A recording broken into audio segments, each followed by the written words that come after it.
Welcome to Mindful School Marketing, your go-to podcast for personal and professional growth. We're school marketers, business owners, and moms passionate about connecting other school professionals with tools and strategies for success. We love solving problems, exploring new ideas, and thinking outside the box. Let's transform your school and life starting right now.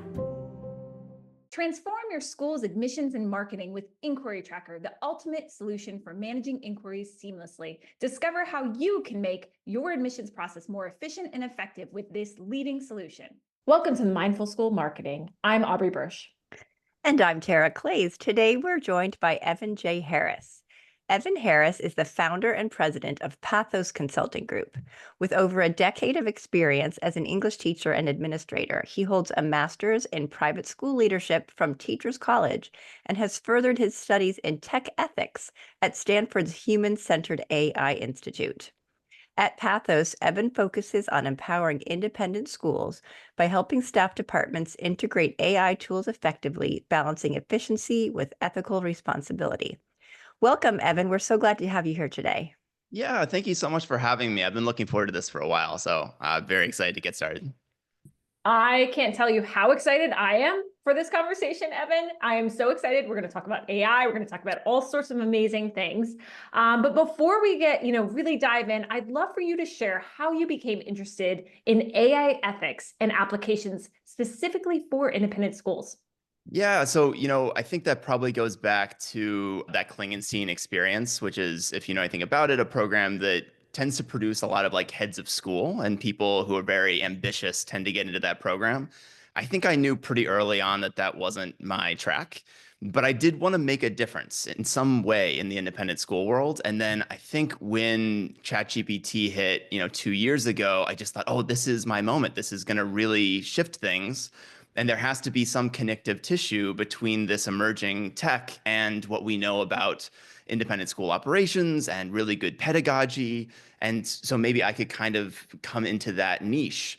But then, of course, I had, as you can imagine, just a ton of imposter syndrome for, well, I'm not a tech person. I'm an English teacher. Like, I am as far away from a tech person as you could possibly be. So then I just spent the year creating my own course of study, which included the Stanford program, but also just getting a ton of certifications and trying to teach myself Python, which is I was just as bad at it as you'd think an English teacher would be. But I made the effort to really learn the tech side of it, and then just spent a ton of time actually on the ground in schools, particularly with like the staff and operations side of the school, because I felt like that's kind of what we've neglected in our conversations about the classroom and rethinking assessment, academic integrity, and some of the more sensational AI topics we hear again and again about AI tutors and teachers being replaced, the stuff that frankly just isn't real. I thought kind of lost in all that was, well, wait a second, like, what about the implications for the other half of the school who are doing a lot of the mundane, time-consuming work that can actually be automated and who are actually, I think, most at risk when it comes to some of these AI safety issuover and so I just kind of felt like there was this whole other conversation to be had, and I've kind of made that a niche of a niche that I've become obsessed with over a year now. It really is a niche, and I think Yeah. super important. And I know that our audience, especially, is going to be really interested in it because we hear a lot about AI, especially as marketing people, right? How to use it for marketing, how to use it for communication and that type of thing. But Mhm. you emphasize the importance of addressing AI's impact on school operations rather than Mhm. just like marketing or academic applications. Could you talk a little bit more about why you believe this focus is more compelling and higher risk? I mean, what challenges do you see in the school sector? Yeah, so I mean, to start, I think if you look at your average independent school and how they manage risk, it's, often the CFO maybe who takes a leading role. Sometimes it's kind of a board-run committee, but it's those staff departments like HR and Marcom, to the degree that they're doing crisis communications. They're really involved in the risk management process and what happens after an incident and how do we mitigate some of these things and think about like the tabletop exercises we need to run. And yet, I'll tell you a quick story, which is I just did an event at Woodbury Forest in Virginia in front of 40 CFOs for prep schools. And I said, raise your hand if at some point in the last 2 years, you've done some kind of training for your faculty in AI. Every hand goes up. I say keep your hand up if you've devoted the same amount of time, attention, resources to the staff and operations side of your school. Every single hand went down except for one. And so I think this also kind of gets to a larger issue about how we think of PD and where our PD resources go. And so, there is so much opportunity on the staff side because there's so much repetitive, mundane, time-consuming labor, and also so much creativity from the people who are working in these various departments. And because there's often no acceptable use policy or no mechanism by which they can get some of their ideas approved, often they just kind of think, well, I'm not sure if I'm allowed to do that or not with AI, so I'll just either do it secretly or not at all. And then they are, like you mentioned, really at risk in a couple of different ways. The one I can think of that's for the most immediate is kind of the data privacy risks, because they work with a lot of financial information, student information, donor information, all kinds of really sensitive data. Some of the AI use cases, particularly for departments like HR and admissions, get into what's called algorithmic bias, which I'm happy to talk about. But yeah, I mean, there are just so many ways in which that side of the school is more exposed on risk and stands to benefit more in opportunities. And so it kind of it drives me a tiny bit crazy that it's really 99% of the conversation feels like it's about classrooms. And for good reason, like there are plenty of things to talk about, but it's, gosh, can we have some of this other conversation too? Because there's so much going on the other side of the school. I love this conversation, and I'm so excited we're having it because this is what I see in schools, especially the schools I work with, is like there's this uncertainty of how to proceed, right? How do we proceed on that side of things? And then are there any guidelines, or are there anything in place that we should know?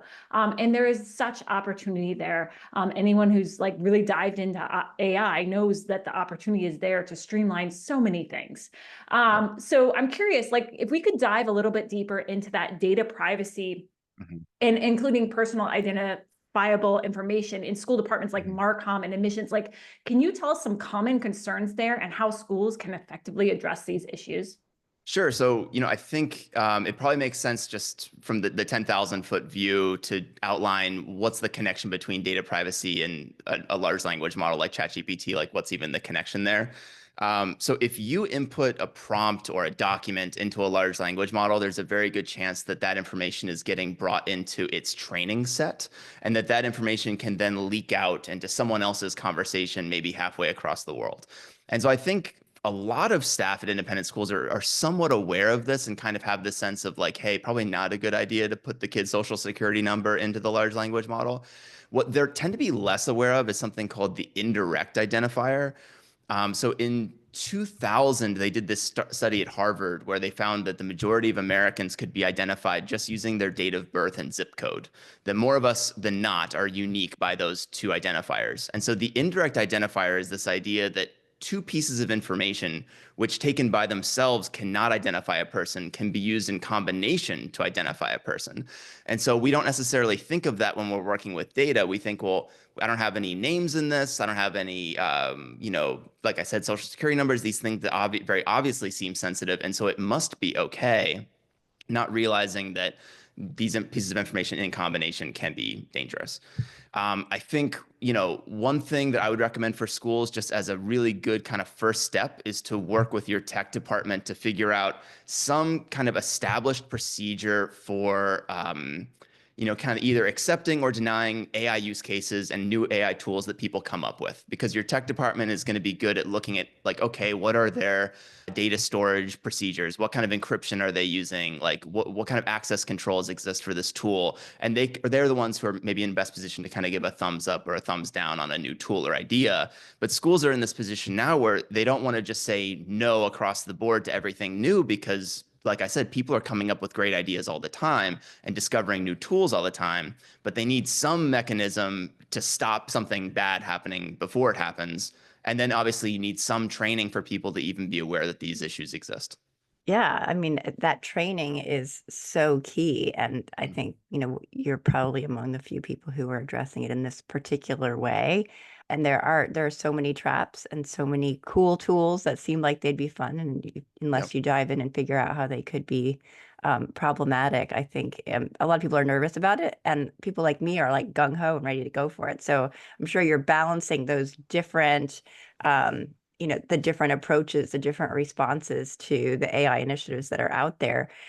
When you're working like with from a top down perspective with the head of school and the higher level administrators, do you have any strategies that you use to engage them and to maybe address what their personality is, how they are, responding to this stuff, and what kind of support do you offer for the successful integration of these things? Sure. So the dealing with the head of school thing is a really interesting question. I find because heads of school are very used to kind of knowing what they're talking about. I mean, especially sort of seasoned heads of school that have been around a long time. They've had the kind of the same kinds of conversations over and over for decades, a lot of them, and they kind of have a good sense of what they're doing. And then here comes this massive curveball where all of a sudden they can feel really out of their depth. And for a certain type of person, that can kind of feel intimidating, like a bit of a challenge.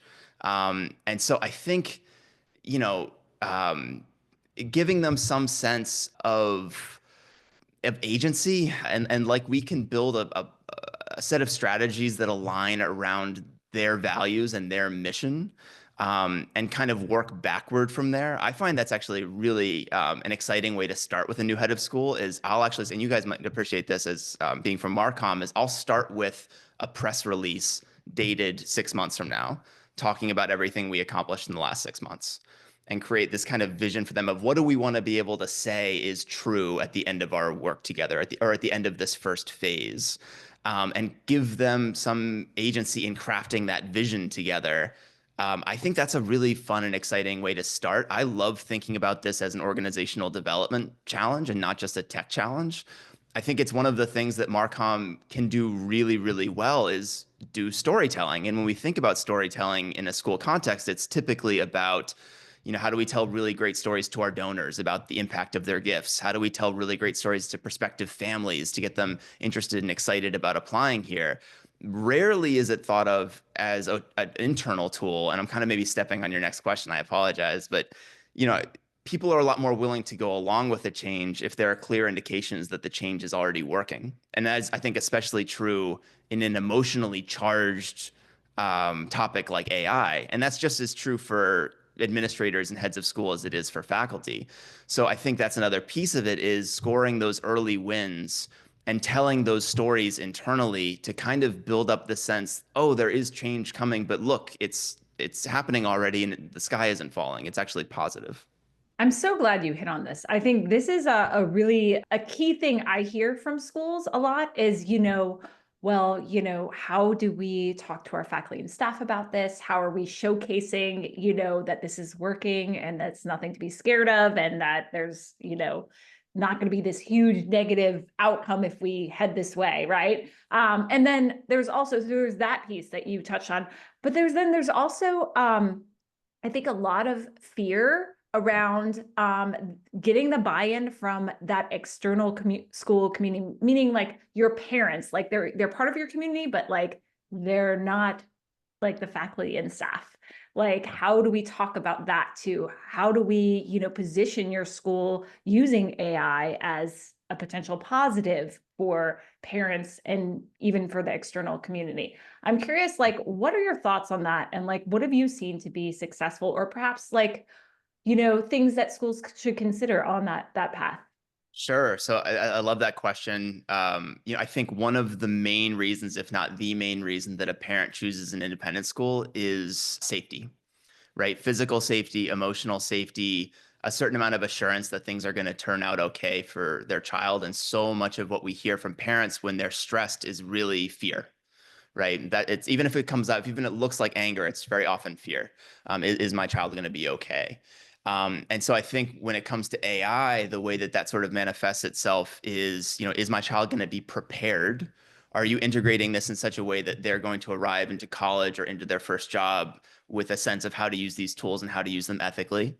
I'm on a panel on Friday, and we're responding to some of the incidents that happened recently at Lancaster Country Day, and frankly, at schools all over the country with non-consensual deepfake pornography, which has just gone rampant. And so there are these other fears too about kind of the media landscape and what are you doing to protect my kids from some of these dangers. And so this gets into the risk management piece as well. Are we creating kind of procedures to make sure we're delivering appropriate consequences to perpetrators, to support victims of this, and to signal really clearly that there is an equivalence between fake images and real ones, and that we take these incidents just as seriously as any other form of sexual abuse. And these things are now popping up in the headlines, and parents are seeing them. The last piece I'll say is, we want to think, I think, really carefully about those use cases where we don't want to use AI in our communications because it interrupts what is really one of our core competencies as an independent school, which is our authentic communication and the trust that that builds. And so there are places where I would say, like, hey, that donor just gave $10,000 to the capital campaign, write them a real email. Maybe AI checks the grammar or whatever, but don't automate that. Or at least have a human in the loop somewhere for all this stuff. So I think we do want to be really careful about those use cases where AI makes sense and where it hinders or interrupts what it is we do so well. I love that you brought up authenticity because I think that's key. I've heard, where potential schools have gotten sort of in a sticky situation with parents where they feel, I mean, if you think about it, parents come to a school because they want that. Usually it's a personalized, they want to be known by the community. They want their children to be known, embraced, loved, identified, that the school knows their child really well. And yet, like, some instances with AI, like, parents might think, like, are they using this to reply to my emails? Are they using this in a way where it's part of the progress reports or like the report cards or something like that? And that can be a really, potential negative situation for a school. Mhm. So, like, how have you seen schools navigate this balance or communicate about like this like, we want to empower our teachers and our faculty and staff who frankly are really overburdened in independent schools, and we want to empower them to be able to use this, yet we also want to ensure that our parents understand how it's being used and understand the benefits to them. Yeah. So I love that you bring up the student comments example, because or teacher comments rather, because that comes up a lot. And I actually, one of the first job offers I got from a school on contract was, oh, can you build a bot that will sort of do this for us? And I had to sort of say, not a good idea. Would love to take your money, but can't do that. And I think it sort of starts with establishing, why are we doing these comments to begin with? And I know as a teacher, I was a teacher for 10 years. Yes, it takes, in some cases, days to write all these comments. But what happens in the process of writing them? It's really a kind of metacognitive. I mean, it's the mindful podcast, right? It's a mindfulness exercise about that student and how they're doing and what they need, what you need to see from them. And so often as teachers, we write those comments, or at least I did, and I would think, why haven't I said this to the kid? And if we automate that away, we're losing that reflection time and that mindfulness time. And we're robbing ourselves of that moment to really do nothing for 5 minutes, but think about one kid. And that just doesn't happen a ton because, as you know, it's a marathon and a sprint all year long, and you just don't get that 5 minutes.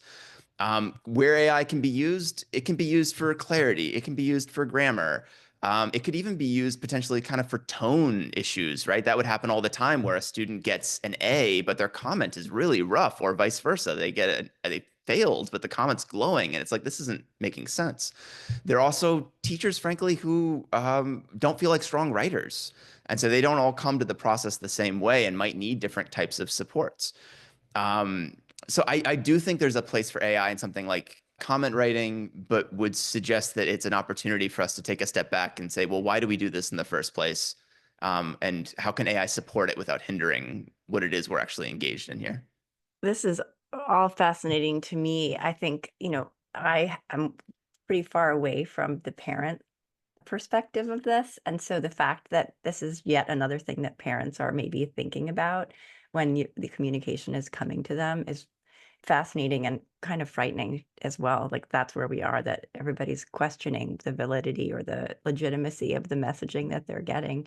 And as Yeah. somebody who's really becoming accustomed to using AI for communication, um, it is such a fine line to walk, I think, because it can do a really good job in Yeah. cleaning up a message. It can probably make your staff sound even better at times, when they're communicating, as long as they're not just using it blindly. I think that's really important. Yeah. Aubrey, did you have another question you wanted to ask? I'm just curious. So I do think there's huge benefit. I mean, I think about like, if you think about some of the, just like you were just saying, Tara, about the staff interpersonal emails and stuff like that. If you type a staff email, like sometimes you just reply. Like I'm remembering when I worked in schools and there would be the person who would reply that was a very brusque email. Like you knew their tone was off, but like feeding that into ChatGPT and saying, can you do this in a non-violent communication tone? Like Mhm. it's amazing what that might do with communication. So there's so many benefits. But I think my question here is like, so a lot of schools, I know this is going to be a hot episode for a lot of our listeners. A lot of schools, especially our small schools who are kind of feeling a little overwhelmed with everything AI, they don't know where to start. Like, where do you start if like, where's the first step? Like the first step, and like, what is like the bare minimum they can do? Maybe that's just something like, this year we are going to do X. Like, what is it that they can do? Because a lot of, both parents and faculty and staff, like especially that younger generation of faculty and staff, are coming in and being like, we need to talk about this. Like, we do need to have movement around this, Yeah. and this is not going away that I could tell.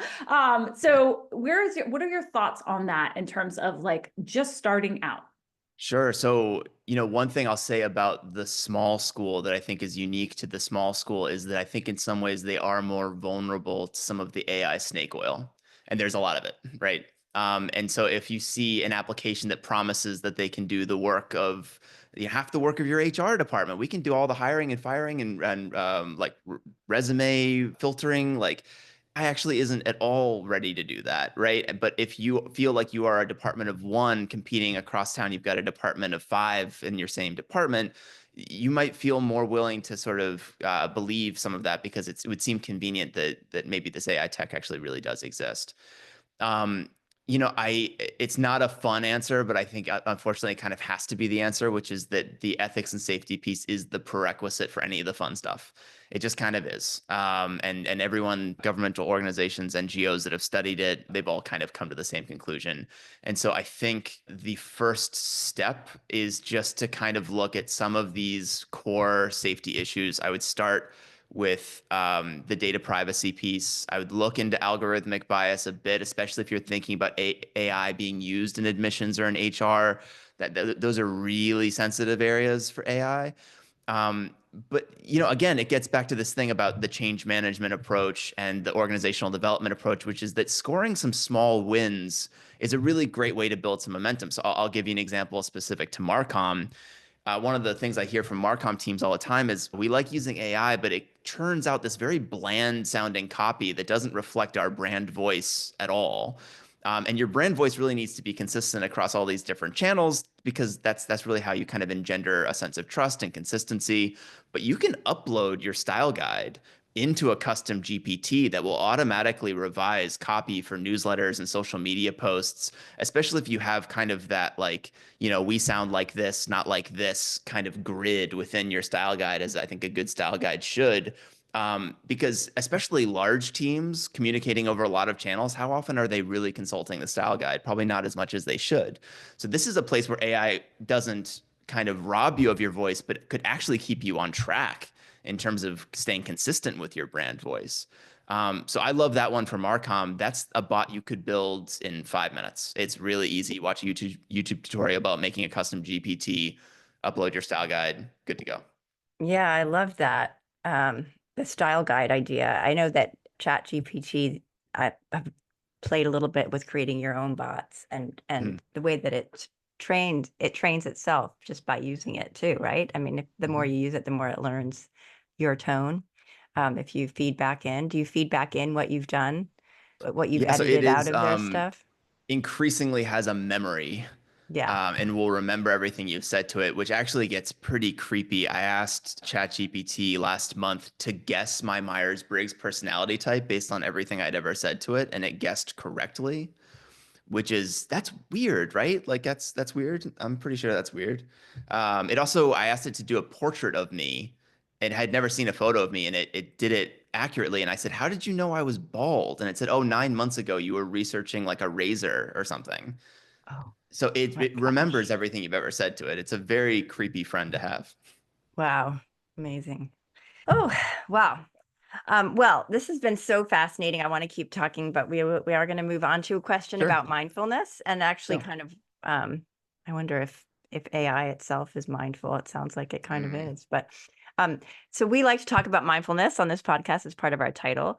So how do you define mindfulness, and how would you say it applies to this topic? Sure. I take, and this is going to sound a little self-indulgent, but I promise it's not. I take probably an hour-long walk every day, which is a pretty long walk. That's probably my most productive hour of the day. I get so much thinking done, and I was thinking the other day about why is it that it's so productive, and I'm sure that part of it is that I just don't have my phone and I've just unplugged. Someone made a sort of a similar point about like shower thoughts, like the thoughts that we have in the shower. There's like a subreddit for shower thoughts. Like, how come all these amazing ideas just pop into our head while we're taking a shower? Well, what is like one of the few rooms in the house where you don't bring your phone with you, right? So I do think there's something just to kind of unplugging and focusing over an extended period on a single thing, and not doing the kind of whack-a-mole thing that we do for the rest of the day. So that's probably a part of how I would define mindfulness, at least for me, is a kind of, a slowing down and an intentional focus that lasts. Thank you. I love that. I love the long walks. I used to listen to audiobooks on my walks, and I realized that I was actually not giving my brain a break. Mm-hmm. And now they're much more creative when you go on the long walks, right? Yeah. So thank you for sharing. That's really great. We're about ready to head into one of my favorite parts of the episode, which is our rapid fire questions. Are Okay. you ready for rapid Yes, let's fire? do it. Let's rock and roll. All right. So if you could put one book as mandatory reading in the high school curriculum, what would it be? So I was a former English teacher. I thought about this question. I thought, oh, there's some nonfiction book that would really educate and instill these students with a great sense of something. But I'm just going to pick my favorite novel, which is The Remains of the Day by Kazuo Ishiguro. It's a beautiful book. It's one of the best books of the second half of the 20th century. Ishiguro won a Nobel Prize in Literature. It won the Booker Prize. The movie adaptation with Emma Thompson and Anthony Hopkins won an Academy Award. It's a beautiful book. Every time I taught that book, all the kids loved it. It's about a butler, so it sounds like it's going to be boring. I promise it's not. It's very good. I love that. Thank you. That's great. I have not read it. I've seen the movie, but I will add it to my list as well. So, What is one app you could not live without? so I just in the last couple weeks taught myself how to use CapCut. I don't know if you all Oh. use CapCut. I turned myself into a YouTuber in like 48 hours. I'm doing zooms, I'm doing like keyframes. It's so fun. It's really easy. Like all these kind of special effects that you see YouTubers doing, it turns out it's actually very, very easy to do that stuff with CapCut. And so it just really ups your production. So if you're a content creator or you're making videos for your school and you're a little intimidated by like, kind of upping the production value, CapCut, I'm, not sponsored by CapCut. I'm really doing a good job of acting like I am, but it's so easy and so fun. And I kind of got addicted to it. Does it use AI? They have some AI tools. Yeah. Yeah, yeah. That's awesome. This comes up every time I do a small school leaders meetup monthly. Every time someone will ask, what are you using for like video editing? What are you using for like anything creative or content creation? And this comes up too. So Yeah. I'm glad you mentioned it. And I played with it, but I haven't kind of really dove in and like Yeah. played with it. So I'm putting that on my list to do over winter break. So thanks for the reminder. What are you reading right now? So right now I am just buried in policy papers that I got from an organization called Encode Justice. And I know I should talk about a book I'm reading, but I kind of wanted to use this as a chance to name drop Encode Justice because I think they're so incredible. So I'm doing a couple of projects with them at the moment, but Encode Justice is a Gen Z led AI policy think tank. They have 40 chapters all over the world. They have about coming up on 1,500 members. Everyone on the leadership team is under the age of 23. And they have passed legislation all over the world. I went to an event on Capitol Hill with Dick Durbin and Amy Klobuchar and Senator Cruz, and they are pushing legislation for AI safety all over the world, and they're doing it because they're like, hey, we're the generation most affected by this stuff, so we're going to lead the charge. And so I just wanted to kind of, if anyone's looking for resources on AI safety, I think Encode Justice does an incredible job. And the fact that they are Gen Z, to me, like, I just think they're the most impressive people I've met, since in recent memory. They're incredible. So I have a follow-up question because I'm so intrigued. So I've not heard of this organization. I'm thrilled. So both as a parent, and also as a son, I have a son in middle school, and like I work closely with their middle school and high school. I'm curious, is this a good avenue for those both educators and parents to kind of dive in and kind of have an understanding of things and get some information around that? 100%. So they've got a lot of resources. It's also a really good avenue for a young person that wants to get involved in this, but isn't maybe quite sure how. They can do a fellowship through Encode Justice or start a chapter at their school. Most of the chapters are either at high schools or colleges. Again, it's all over the world. They also come into schools and educate. They've done, I forget how many workshops, but they've educated 30,000 young people over the last 2 years in AI safety. So it's young people teaching young people about these issues. And especially on the non-consensual deepfakes issue, they've made a ton of progress. The legislation that's working its way through the Senate right now is largely due to their efforts. So the fact that they decided, like, we can't wait for adults to save us, we're going to do it ourselves, to me, they're just like the coolest people I know. Very cool. I love that. I will put that in our show notes for sure. I will put a link. I've just looked it up. So thank you for sharing that. Last question. What is one great piece of advice that you'd like to leave with our audience? Sure. So I used to work in the music industry before I was a teacher. And I think I made some mistake. I used to work for a booking agent. I was 19 years old and had made some egregious mistake with a tour booking or something, and felt so embarrassed. And the agent that I was working for just kind of pulled me aside. And this is very simple advice, but I still think about it all the time, which is, he said, everyone makes mistakes, just don't make the same one twice. If you don't make the same one twice, you will inherently get better. And that was like the most liberating thing in the world for me, is just kind of letting go of this idea of being perfect and just kind of realizing, like, yes, I am 100% going to make mistakes. The only thing I'm responsible for is not making the same one twice. And I will, by the nature of that, by the very logic of it, I will improve. And so I just found that really liberating. And I think for a topic as convoluted and scary as AI, giving yourself permission to not really know and to kind of, be like, yeah, of course I'm going to feel like an imposter. This is not my area of expertise, but I'm going to try anyway because it's important. I think that's really liberating too. That's amazing. Great advice. It's like the beginner's mindset. Like we're all learning. We're going to make mistakes. That's part of life. That's what I tell my kids all the time. But the same mistake twice is a really powerful advice to give. Thank you so much. Well, thank you. Yeah, thanks for having me. This was fun. Yeah. Where can people find you online? Sure. So I'm pathosgroup.ai, Evan Harris AI on LinkedIn.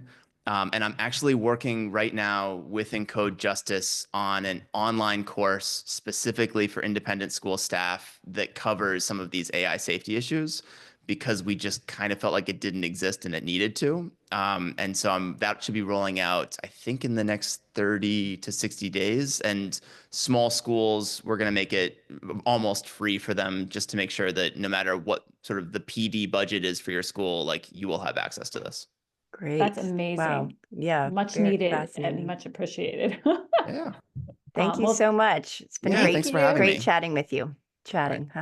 Bye-bye. Bye. Bye. And we're clear. We are Well, this there episode he is is. brought Gotta to you by move. Enquiry Tracker. We believe that every inquiry is an opportunity, and with Enquiry Tracker, you can unlock the full potential of your school's enrollment journey. Say goodbye to missed opportunities and hello to a streamlined admissions process that prioritizes efficiency and effectiveness. Discover the leading solution for school admissions and marketing. Visit inquirytracker.net to book a personalized demo today. That's inquiry with an E, tracker.net. Thanks for joining us on the Mindful School Marketing Podcast. We'd love it if you pop into iTunes and leave a review, 5-star preferred. Let us know how you like the show. It helps us improve what we're doing and helps others find us too.